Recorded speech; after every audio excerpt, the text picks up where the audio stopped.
আড়াল থেকে বনলতার কথা শুনে সত্যিটা জেনে গেল লাজু। সম্পূর্ণ জানতে ভিডিওটিতে একটি লাইক করে দেখতে থাকো। গল্পের শুরুতেই দেখা যায় বনলতা বারবার করে অনুভবকে বলে, আচ্ছা অনুভব, তুমি খুশি তো? অনুভব বলে, হ্যাঁ, আমি কেন খুশি হব না? এই পৃথিবীতে আমার সন্তান আসছে আর আমি খুশি হব না, সেটা কি হতে পারে বলো? বনলতা খুব ভালো মতনই জানে সন্তান নিয়ে যে মিথ্যে কথাটা সে বলছে বেশি দিন সেটা চালাতে পারবে না, তাই কিছু একটা ভেবে রাখতে হবে, এমনটাই ভাবছিল বনলতা। আর অনুভব ভাবে, কেন বারবার লাজুকেও যেতে দিল না ডাক্তারের কাছে, আমাকেও যেতে দিল না ডাক্তারের কাছে? কি এমন লোকাতে চাইছে বনলতা যেটা সবাইকে বলতে চাইছে না? তবে কি আমি যেটা সন্দেহ করেছিলাম সেটাই ঠিক? জানতে আমাকে হবেই। এরপরে লাজুর সাথে আলাদাভাবে রাস্তায় দাঁড়িয়ে কথা বলতে থাকে অনুভব আর বলে, কেলো, তুমি যে আমাকে না দেখে চলে যাওয়ার অভিনয়টা করছো, কি লাভ পাচ্ছ এতে? আচ্ছা লাজু, সত্যি করে একটা কথা বলো তো, বনলতার চালচলন দেখে তোমার কি একটুও সন্দেহ হচ্ছে না? সত্যি করে বলো। লাজু তখন বলে, এসব কথা আমাকে কেন বলছো? আর আমি শুনেই বা কি করব? অনুভব বলে, কেন বুঝতে পারছো না? আমার মনে হয় বনলতা পুরোপুরি মিথ্যে কথা বলছে। আসলে ও মা হবে না, এটা একটা বড়সড় মিথ্যে কথা। লাজু বলে, স্বামী স্ত্রীর ব্যাপারের মধ্যে আমি কোনোভাবেই ঢুকতে চাই না, আর তুমি সেটা খুব ভালো মতন জানো। কিন্তু অনুভব বুঝতে পারছিল কোথাও একটা গন্ডগোল হচ্ছে, তাই লাজুকে বারবার করে একটা কথাই বলছিল যে কোনোভাবেই অনুভব জানেই না যে এটা তার সন্তান, এটা হতে পারে না। লাজু বলে, এইসব ব্যাপারের মধ্যে আমাকে টেনো না, বনলতা দিদির সাথে তুমি বরং সামনাসামনি কথা বলে নিও, সেটাই সব থেকে ভালো হবে। অনুভব লাজুকে অনেকবার বোঝানোর চেষ্টা করে, কিন্তু লাজু কোনোভাবেই বুঝতে চায় না। এর মাঝখানেই দেখা যায় সকাল হতেই বনলতা সবার সামনেই চলে এসেছে। লাজু সবাইকে চা দিতে থাকে। বনলতা বলে, এই যে তোমরা সবাই মিলে আমাকে এত যত্নার্থী করছো, আমার না বড্ড বেশি ইরিটেটিং লাগছে। তোমাদের মতন তো আমিও সাধারণ একটা মানুষ, তাহলে এরকমভাবে করছো কেন বলো তো? অনুভব বলে, দেখো, এখন তুমি হবু সন্তানের মা আর আমি হলাম বাবা, আমাদের তো বেসিক কিছু দায়িত্ব থাকবে, তাই না?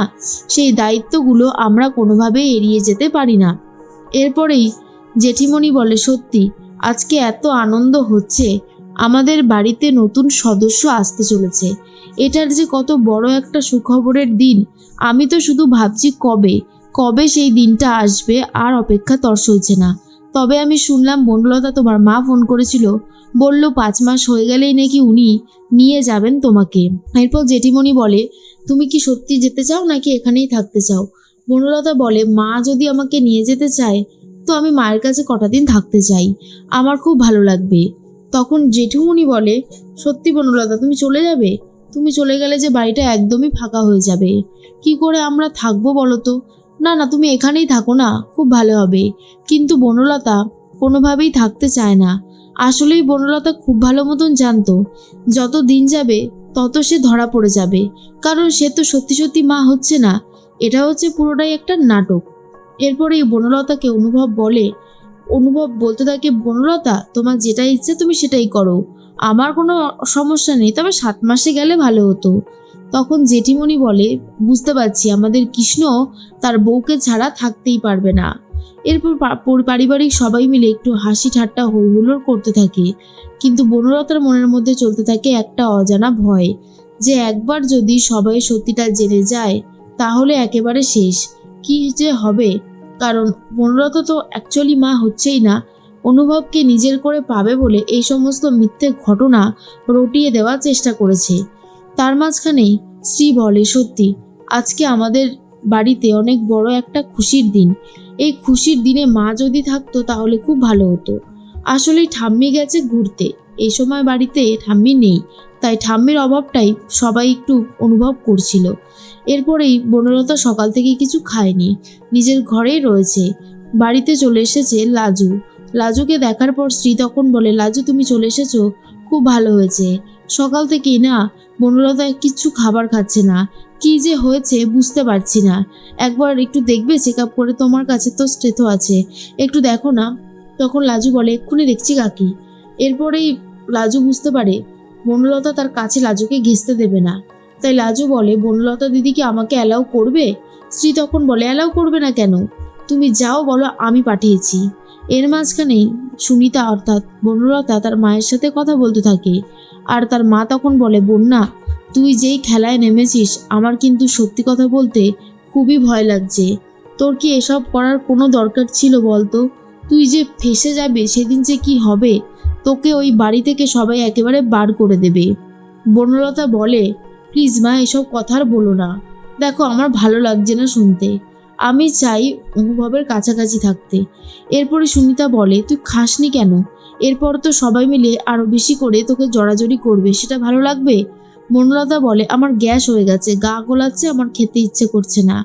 সুনিতা বলে, হ্যাঁ রে বন্যা, সত্যি সত্যি আবার তুই প্রেগনেন্ট নোস তো? কিন্তু বনলতা বলে, মা, অনুভবের সাথে আমার যেই সম্পর্ক সেটা কি তোমাকে নতুন করে বলে দিতে হবে? তুমি জানো না যে ও আমাকে স্ত্রী হিসেবে মেনে নেয়নি? ও ওর মনটা দিয়ে রেখেছে লাজুকে। কিন্তু লাজুকে তো আমি কিছুতেই অনুভবের কাছাকাছি আসতে দেব না। তার জন্য আমাকে যা যা করতে হয় আমি সবটাই করব। এর মাঝখানে লাজু চলে এসেছে, কান পেতে শুনতে থাকে আর বুঝতে পারে বনলতা তার মায়ের সাথে কথা বলছে। এরপর বনলতাকে ডাকাডাকি করতে বনলতা তাড়াতাড়ি করে বাথরুমে চলে যায় আর বাথরুমের থেকে আওয়াজ দিয়ে বলে, আমি এখন বাথরুমে আছি লাজু। লাজু ভাবে, কেসটা কি হলো?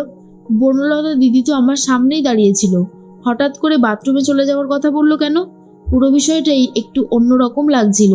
ঠিক সেই মুহূর্তেই বুঝতে পারে সুনিতা যে কোনো একটা গন্ডগোলে আবার ফেঁসে যেতে চলেছে বনলতা। বারবার করে সে একই ভুলগুলো করছে, যেটা কোনোভাবেই মেনে নিতে পারছে না। এরপরে লাজু বলে, শুনলাম তুমি নাকি সারাদিন কিছু খাওনি, দেখি একটু চেক আপ করি, পেটে হাতটা দিই। কিন্তু কোনোভাবেই পেটে হাত দিতে দেয় না বনলতা আর বলে, পেটে হাত দিতে হবে না, আমি একদম ঠিক আছি, আমার লজ্জা করছে। শ্রী বলে, বনলতা, আমি তোমার জন্য এই জুসটুকু এনেছি, খেয়ে নাও তো। কিন্তু বনলতা একদমই খেতে চায় না আর বলে, না আন্টি, আমার খেতে ইচ্ছে করছে না। তখনই লাজু বলে, জানি না কেন বনলতা দিদিকে দেখে একটু সন্দেহই হয়। কোনো কিছুই যেন ঠিক ঠিকানা নেই, সব কিছুই যেন গায়ের জোরে ব্যাপারটা করছে। আমাকে চেক আপটুকুও পর্যন্ত করতে দিল না, কি জানি সব ঠিক আছে কিনা। এর মাঝখানে শ্রী বলে, লাজু, সব ঠিক আছে তো? তুমি চেক আপ করেছো তো ভালো করে? তখন বনলতা উত্তর দেয়, হ্যাঁ হ্যাঁ, লাজু একদম সবকিছু চেক আপ করেছে ঠিক করে, তুমি একদম চিন্তা করো না। এদিকে অনুভব বাড়ি চলে এসেছে। অনুভব ভাবে বনলতাকে ঠিক শাস্তি দেবেই। বনলতা মিথ্যে কথা বলছে আর বলে, দেখি একবার, আমি আমার বেবিকে একটু টাচ করতে পারবো না? তোমার পেটে হাত দিয়ে দেখি দেখি।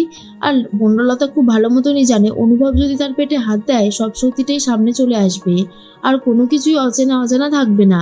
তখনই অনুভব বলে, কি হলো, তুমি আমার থেকে দূরে সরে যাচ্ছ কেন? বনলতা বলে, না এমনি। কিন্তু অনুভব বুঝতে পারে বনলতা মিথ্যে কথা বলছে।